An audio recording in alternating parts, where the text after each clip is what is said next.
नमस्कार दोस्तों, मेरा नाम है अंशुमन नायक और आप सभी का बहुत बहुत स्वागत है इंडियन डिफेंस न्यूज के डिफेंस टॉक सीरीज में,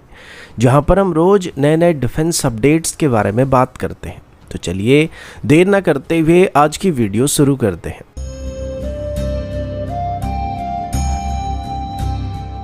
आज की पहली अपडेट अस्त्र मार्क 1 बियॉन्ड विजुअल रेंज की मिसाइल की मास प्रोडक्शन की तरफ से है। रिपोर्ट्स के मुताबिक अभी भारत डायनामिक लिमिटेड की तरफ से अस्त्र मार्क 1 मिसाइल की मास प्रोडक्शन को तेजी के साथ इंप्रूव करने का प्लान किया जा रहा है। ये फैसला इस वजह से लिया जा रहा है क्योंकि अभी भारत और पाकिस्तान के बीच जंग जैसे हालात हो चुके हैं और ऐसे में अस्त्र मार्क 1 हमारा Su-30M के एयरक्राफ्ट का प्राइमरी बियॉन्ड विजुअल रेंज की मिसाइल होने वाला है, जो कि एक तरीके से अभी के लिए इंडियन एयरफोर्स का बैकबोन एयरक्राफ्ट है। अस्त्र मिसाइल इंडियन एयरफोर्स की फाइटर जेट को पाकिस्तानी एयरफोर्स की AMRAAM स्टैंडर्ड की मिसाइल को टक्कर देने की क्षमता देने वाला है, लेकिन वहीं पर PL-15 मिसाइल अभी भी भारत के लिए एक चिंता की बात बन सकता है, खास करके इंडियन एयरफोर्स के Su-30M MKI, MiG-29 और तेजस जैसे एयरक्राफ्ट के लिए PL-15 खतरा बनने वाला है। ऐसे में जंग के हालात में इंडियन एयरफोर्स की एग्जिस्टिंग मिसाइल की स्टॉक पाइल जल्द ही इस्तेमाल होने वाला है, जिस वजह से भारत डायनामिक लिमिटेड की तरफ से पहले से ही प्रोडक्शन कैपेबिलिटी को इंप्रूव करने का प्लान किया जा रहा है, ताकि जंग के समय पर इंडियन एयरफोर्स को अस्त्र मिसाइल की कमी नहीं होने वाला है। PL-15 के मुकाबले अस्त्र मिसाइल की जो सबसे बड़ी एडवांटेज होने वाली वो ये है कि ये भारत का इंडिजिनस मिसाइल है, जिस वजह से भारत जितना चाहे उतनी मात्रा में इनको मैन्युफैक्चर कर सकता है, जबकि पाकिस्तान को PL-15 मिसाइल के लिए चाइना के ऊपर डिपेंड करने की जरूरत पड़ने वाली। और ठीक सेम तरीके से भारत को भी मिटियोर मिसाइल के लिए फ्रांस और MBDA के ऊपर डिपेंड करना पड़ सकता है। तो ऐसे सिचुएशन में अस्त्र मिसाइल लॉन्ग टर्म कॉन्फ्लिक्ट में एक गेम चेंजर साबित होने की उम्मीद किया जा रहा है। अस्त्र मार्क 1 के बाद अभी अस्त्र मार्क 2 को भी लिमिटेड नंबर में बनाना स्टार्ट किया जा रहा है। फिलहाल इसे वाइडली इंडियन एयरफोर्स में भी इंटीग्रेट करना स्टार्ट नहीं किया गया, लेकिन जंग जैसे हालात में अस्त्र मार्क 2 को भी लिमिटेड नंबर में एक्शन में लाया जा सकता है। इस पॉसिबिलिटी को भी कंप्लीटली अवॉइड नहीं किया जा रहा है और दोनों ही केस में भारत डायनामिक लिमिटेड की प्रोडक्शन कैपेबिलिटी इंप्रूव होना काफी मायने रखने वाला है। अगला अपडेट भारत के फ्यूचर यूएवीज को लेकर है। एरोनॉटिकल डेवलपमेंट एजेंसी यानी कि ADA अब एक ऐसे कटिंग एज सिस्टम पर काम कर रही है जो भारत की मेल और हेल क्लास की यूएवीज को कॉम्प्लेक्स एयरस्पेस में बिना टकराव के सेफली ऑपरेट करने की क्षमता देने वाला है। इस सिस्टम को डेवलप करने का मेन उद्देश्य ये है कि ऑपरेट करते समय अगर यूएवी के सामने कोई बिल्डिंग आ जाए या ऑब्स्टिकल आ जाता है तो यूएवी अपने आप ही उसको अवॉइड करने की कोशिश करने वाला है, जिस वजह से एक्सीडेंट के खतरा काफी हद तक रिड्यूस हो जाएगा। इसके लिए अभी ADA की तरफ से एक multi sensor based data fusion processor को डेवलप किया जा रहा है, जिसमें ऑफ द सेल्फ और नेस सेंसर का इस्तेमाल किया जाने वाला है। इससे तापस और आर्चर एनजी जैसे यूएवीज कंट्रोल्ड और अनकंट्रोल्ड दोनों तरह के एयरस्पेस में सीमलेसली ऑपरेट कर पाएंगे, जिससे इनका सेफ्टी और ऑपरेशनल फ्लेक्सिबिलिटी काफी इंप्रूव हो सकेगा। अब जैसे जैसे यूएवीज अभी मैन्ड एयरक्राफ्ट के साथ एयरस्पेस शेयर करने लगे हैं, वैसे वैसे मिड एयर कोलिजन का रिस्क भी बढ़ता जा रहा है। अब तक की यूएवीज ऑपरेशंस को लार्जली ग्राउंड बेस या ह्यूमन कंट्रोल करते थे, लेकिन beyond visual line of site mission के लिए एक ऑटोनोमस सिस्टम जरूरी हो चुका है। ADA की तरफ से भी सिस्टम का नाम डिटेक्ट एंड अवॉइडेंस सिस्टम यानी कि DAS रखा गया। DAS का core design multi sensor suit पर बेस्ड होने वाला है, जिसमें ऑफ द सेल्फ सेंसर में ट्रैफिक कोलिजन अवॉइडेंस सिस्टम यानी कि TCAS, automatic dependent surveillance broadcast यानी कि ADSB और मोड एस ट्रांसपोंडर शामिल होने वाले। इनमें से TCAS यानी कि traffic collision avoidance system UAVs के आसपास के ट्रांसपोंडर इक्विप्ड एयरक्राफ्ट को डिटेक्ट करता है और कोलिजन प्रिवेंट करने की कोशिश करता है। ADSB यानी कि automatic dependent surveillance broadcast UAVs के GPS बेस्ड पोजीशन और स्पीड के डाटा को ब्रॉडकास्ट करता है, जिससे कोऑपरेटिव एयरक्राफ्ट के साथ सेफर नेविगेशन को एस्टेब्लिश किया जा सकता है।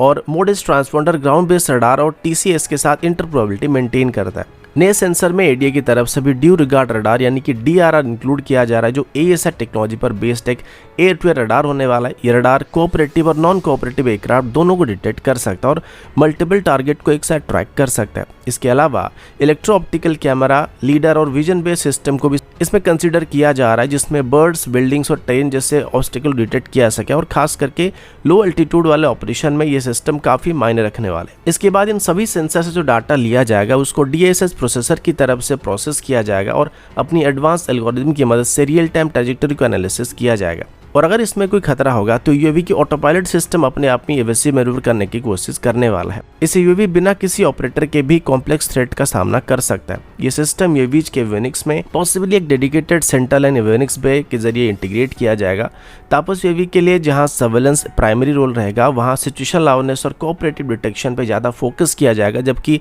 आर्चर एनजी के लिए जो कि एक आर्म्ड यूएवी होने वाला है उसमें डीएसएस टैक्टिकल वेदर मोड को भी सपोर्ट करेगा, जिससे किसी भी तरीके की वेदर कंडीशन में इसको ऑपरेट किया जा सकेगा। आज की अगली अपडेट पाकिस्तानी एयरफोर्स की नई वायरल वीडियो की तरफ से, जिसकी वजह से पाकिस्तानी एयरफोर्स का सर फिर से झुकने वाला है। 29 अप्रैल 2025 को डीजीपीआर पाकिस्तानी एयरफोर्स ने अपने ऑफिशियल ट्विटर हैंडल पर यानी कि एक्स हैंडल पर एक वीडियो पोस्ट किया था, जिसका मकसद एक तरीके से पाकिस्तानी एयरफोर्स की ताकत को दिखाना था कि पाकिस्तानी एयरफोर्स इतना ताकतवर है और भारत इसका सामना नहीं कर सकता है। और ये वीडियो पाकिस्तानी एयरफोर्स की प्रोपेगेंडा वीडियो का एक पार्ट था। लेकिन ये वीडियो पब्लिश होने के ठीक बाद जैसे ही पाकिस्तानी एयरफोर्स की ISI बैक्ड हैंडल्स की तरफ से इसे वायरल करने की कोशिश की गई, तो इंडियन सोशल मीडिया यूजर और खास करके हमारे डिफेंस कम्युनिटी के जो एक्टिव हैंडल्स हैं उन्होंने पाकिस्तानी एयरफोर्स की पोल खोल कर रख दिया, क्योंकि पाकिस्तानी एयरफोर्स की तरफ से अपनी ताकत को दिखाने के लिए जो वीडियो रिलीज किया गया था उसमें अपनी एयर डिफेंस कैपेबिलिटी को दिखाने के लिए पाकिस्तानी एयरफोर्स की तरफ से S-400 सिस्टम को दिखाया गया था, जबकि पाकिस्तानी एयरफोर्स के पास S-400 सिस्टम मौजूद ही नहीं है। और इसके अलावा अपनी ताकतवर मिसाइल को दिखाने के चक्कर में पाकिस्तानी एयरफोर्स की तरफ से SpaceX की फाल्कन 9 रॉकेट क्लिप को इस्तेमाल किया गया था। और पाकिस्तान के सो कॉल्ड डिफेंस एक्सपर्ट्स इस वीडियो को शेयर करके ये दिखाने की कोशिश कर रहे हैं कि भारत उनसे डर गया है। अब ये कोई पहली बार नहीं है जब पाकिस्तान की स्टेट मीडिया ने स्टॉक फुटेजेस या फॉरेन मिलिट्री एसेट को अपना दिखाने की कोशिश किया है। इससे पहले भी कई बार ऐसा हुआ है जहां पर पाकिस्तान की तरफ से टर्किश इक्विपमेंट को अपना बताकर प्रोपेगेंडा वीडियो बनाया गया था और चाइनीज जेट को भी अपना क्लेम किया गया है। और पिछले कुछ दिनों से उनकी ये प्रोपेगेंडा काफी एक्टिव हो चुका है और सोशल मीडिया में एडिटेड और फेक वीडियोज वगैरह सर्कुलेट किया जा रहा है, जहाँ पर पाकिस्तान को भारत से बेहतर बताने की कोशिश किया जा रहा है कि पाकिस्तान भारत को मार रहा है और सबक सिखा रहा है। ये बिल्कुल वैसा ही सिचुएशन है जब गाजा में मौजूद हमास की सपोर्टर इजराइल पर हमला करने की खुशी मना रहे थे और हमास की ताकत को बढ़ा चढ़ाकर बोल रहे थे, लेकिन जैसे ही इजराइल की तरफ से काउंटर अटैक करना स्टार्ट किया गया सब दुम दबाकर चिल्लाने लगे थे कि इजराइल हमारी बैंड बजा रहा है। और अभी भारत और पाकिस्तान के बीच ये पहला स्टेज चल रहा है जहां पर पाकिस्तान की तरफ से खुद की ताकत को बढ़ा चढ़ाकर एक तरीके से अपनी देश की जनता की मोरल को बूस्ट करने की कोशिश किया जा रहा है। लेकिन फेज 2 का कंट्रोल भारत के पास होने वाला है, जो कि कुछ दिनों में आपको देखने को मिल सकता है, क्योंकि अभी थोड़ी देर पहले ट्राई सर्विस मीटिंग में पीएम नरेंद्र मोदी जी की तरफ से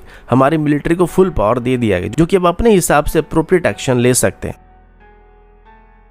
अगला अपडेट भारत, पाकिस्तान और टर्की की तरफ से है। एक दिन पहले मैंने आप सभी को बताया था कि अभी टर्की के एक C-130 हरकुलस एयरक्राफ्ट को पाकिस्तान की कराची में लैंड करता हुआ देखा गया था और हम कल की वीडियो में इसके बारे में बात कर रहे थे, जिसमें पाकिस्तान की तरफ से क्लेम किया गया था कि इस एयरक्राफ्ट में टर्की की तरफ से पाकिस्तान को एमुनेशन और लॉजिस्टिक वगैरह सप्लाई किया जा रहा है और भारत के खिलाफ टर्की की तरफ से पाकिस्तान को फुल सपोर्ट किया जा रहा है। जैसे कि ये पोस्ट सोशल मीडिया पर वायरल होने लगा तो उसके ठीक बाद ही ऑफिशियली टर्की की तरफ से इस क्लेम से इनकार किया जा रहा है। टर्की का कहना है कि उनकी C-130 एयरक्राफ्ट पाकिस्तान में बस रिफ्यूल करने के लिए रुका था, जिसके बाद इसने अपना सफर जारी रखा था। और कल की वीडियो मैंने भी आप सभी को बताया था कि पाकिस्तान में उतरने के बाद कुछ घंटे के बाद ये एयरक्राफ्ट वापस कराची से टेक ऑफ करके भारत के स्पेस में एंटर किया था और फिर साउथ ईस्ट एशिया की तरफ जाने लगा था। और अभी टर्की की तरफ से क्लियर किया जा रहा कि इस दौरान टर्की की तरफ से पाकिस्तान को कोई भी एमुनिशन, मिसाइल या लॉजिस्टिक डिलीवर नहीं किया गया। अब फिलहाल इसके अलावा कोई और सोर्स नहीं है जिसे कंफर्म किया जा सके कि असल में टर्की की तरफ से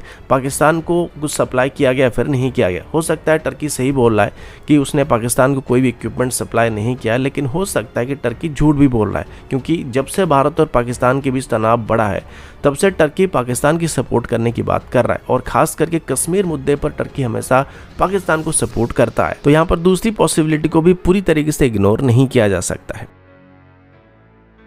अगला अपडेट भी भारत और पाकिस्तान की तरफ से है। रिसेंटली भारत की तरफ से इंडस वाटर ट्रीटी को सस्पेंड करने के बाद पाकिस्तान की तरफ से इंडियन एयरलाइंस के लिए अपना एयर स्पेस बंद करने का फैसला किया गया था और ऐसा करने के बाद पाकिस्तान को ऐसा लगा था कि इससे इंडियन एयरलाइनर्स को काफ़ी नुकसान होने वाला, क्योंकि अब दिल्ली और नॉर्दर्न बॉर्डर के एरिया के आसपास मौजूद जितने भी हमारे एयरपोर्ट्स हैं वहाँ से सेंट्रल एशिया में जाने वाले या यूरोप में जाने वाले, मिडिल ईस्ट में जाने वाले एयरक्राफ्ट को पाकिस्तान का चक्कर लगाकर जाना पड़ेगा, जिस वजह से इंडियन एयरलाइनर्स को एक्स्ट्रा फ्यूल बर्न करना पड़ेगा और ये इकोनॉमिकली भारत को थोड़ा महंगा पड़ेगा। अब ये बात कुछ हद तक तो सही है, क्योंकि पाकिस्तान के ऊपर से अगर हमारे एयरक्राफ्ट नहीं जाते हैं तो उनको पाकिस्तान के बॉर्डर से बाहर रहकर जाना पड़ेगा, जिसके लिए उनको 200-300 किलोमीटर ज़्यादा चक्कर लगाने पड़ सकता है। लेकिन पाकिस्तान ने ये कभी नहीं सोचा था कि अगर भारत भी अपनी एयर स्पेस को उसके लिए बंद कर देगा तो इससे पाकिस्तान को भारत के मुकाबले कई गुना ज़्यादा नुकसान हो सकता है, क्योंकि पाकिस्तान एक छोटा सा देश है और भारत के जितने भी मेजर इंटरनेशनल फ्लाइट्स होते हैं वो या तो मुंबई से जाते हैं या फिर दिल्ली से जाते हैं, और मुंबई से जाने वाले फ्लाइट्स को वैसे भी पाकिस्तान के एयर स्पेस का इस्तेमाल करना नहीं होता है, और दिल्ली से फ्लाई करने वाले एयरक्राफ्ट को अगर पाकिस्तानी एयर स्पेस को बाईपास करना होगा तो उनको एक्स्ट्रा 200 से 300 किलोमीटर डिस्टेंस कवर करना पड़ सकता है। लेकिन बदले में भारत की तरफ जब पाकिस्तान के लिए सेम रूल को अप्लाई किया गया तो पाकिस्तान की अकल ठिकाने लग चुकी है। एग्जाम्पल के तौर पर पाकिस्तानी एयरफोर्स की एक फ्लाइट PK-894 की फ्लाइट पाथ को अगर आप देखोगे, जो इस्लामाबाद से कुआलालंपुर जाती है, अगर ये भारत के एयर स्पेस का इस्तेमाल करता है तो ये इस्लामाबाद से कुआलालंपुर तक की डिस्टेंस को लगभग 5 घंटे और 24 मिनट में कंप्लीट करता है, और इस दौरान ये करीब 4500 किलोमीटर की डिस्टेंस को कवर करता है। लेकिन अभी एयर स्पेस बंद होने के बाद अगर आप इसकी पाथ को देखोगे तो इसे चाइना से होते हुए लंबा चक्कर लगाकर आना पड़ा है, और इसमें सेम डेस्टिनेशन में पहुंचने के लिए पाकिस्तानी एयरक्राफ्ट को 8 घंटे और 16 मिनट का समय लगा था, और लगभग 2000 किलोमीटर एक्स्ट्रा कवर करने पड़े थे, जिसमें मिनिमम एयरक्राफ्ट को एडिशनल $12,000 के आसपास की फ्यूल की जरूरत पड़ी होगी, और ये पाकिस्तान से साउथ ईस्ट एशिया में जाने वाली हर एक एयरक्राफ्ट के साथ होने वाला। तो अब आपको अंदाजा लग रहा होगा कि जिस खेल में पाकिस्तान भारत को नुकसान पहुंचाने की कोशिश कर रहा था, पाकिस्तान खुद उसी में फंस चुका है, और भारत के मुकाबले कई गुना ज्यादा नुकसान अभी पाकिस्तान को उठाना पड़ रहा है। तो दोस्तों, अभी के लिए इतना ही। मिलता हूं आपसे अगले वीडियो में, तब तक के लिए जय हिंद, वंदे मातरम।